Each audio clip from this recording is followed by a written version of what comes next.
Madam, present జనరేషన్లో cancer cases పెరగడానికి ప్రధాన కారణాలు ఏంటి?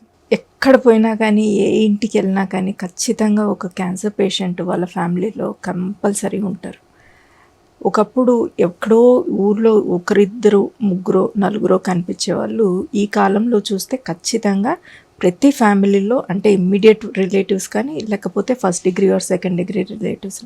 ఎందుకు ఇంత ఎక్కువగా చూస్తున్నాము అని అంటే, మన లైఫ్ స్టైల్ చాలా మారిపోయింది. చాలా అంటే చాలా మారిపోయింది. మనం తినే ఆహారంలో కానీ, లేకపోతే మనం పడుకునేటప్పుడు కానీ, స్ట్రెస్ కానీ, ఇవన్నీ కూడాను యాడ్ అవుతున్నాయి. ఎస్పెషల్లీ ఆహార అలవాట్లు బాగా మారిపోయాయి. ఆహార అలవాట్లలో ఏమవుతోంది అని అంటే, ఫస్ట్ థింగ్ కొన్ని మన చేతుల్లో ఉండవు. ఈ పెస్టిసైడ్స్, తర్వాత ఈ కెమికల్స్, ఇవి తర్వాత ఫార్మింగ్ పద్ధతులు కూడాను చాలా మారిపోయాయి అన్నమాట. వీటి అన్నిటి వల్ల కూడాను అంతా కూడాను అంటే ఏమాత్రం కూడాను పౌష్టికాహారాలు లేని ఫుడ్ అనేది మనం తింటూ ఉన్నాం. సో ఇది మెయిన్ కారణం అవుతుంది. ఆ తర్వాత మన లైఫ్ స్టైల్, అందరికీ కూడాను డెస్క్ జాబ్సే ఎక్కువైపోయాయి.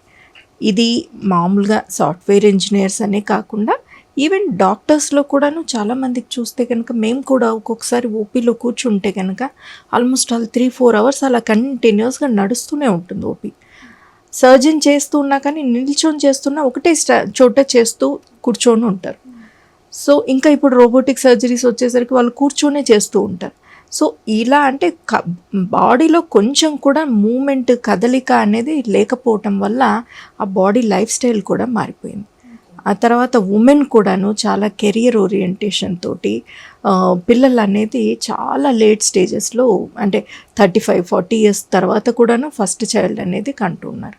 సో ఇలాంటి ప్రాబ్లమ్స్ అన్నిటి వల్ల మనకు ఈ లైఫ్ స్టైల్లో మార్పులు, మన తినే ఆహార పద్ధతులు, తర్వాత ఈ కూల్ డ్రింక్స్, ఇలాంటి వాటన్నిటి వల్ల కూడాను మనకు క్యాన్సర్స్ పెరుగుతున్నాయి. ఇదే కాకుండా స్మోకింగ్, ఆల్కహాల్. ఈ స్మోకింగ్ అనేది ఆల్మోస్ట్ ఆల్ బాడీలో ఏ క్యాన్సర్కి అయినా తీసుకోండి, దాంట్లో ఖచ్చితంగా ఒక రిస్క్ ఫ్యాక్టర్ అనేది కంపల్సరీ ఉంటుంది. సో వీటన్నిటి రీజన్స్ తోటి క్యాన్సర్స్ పెరుగుతున్నాయి.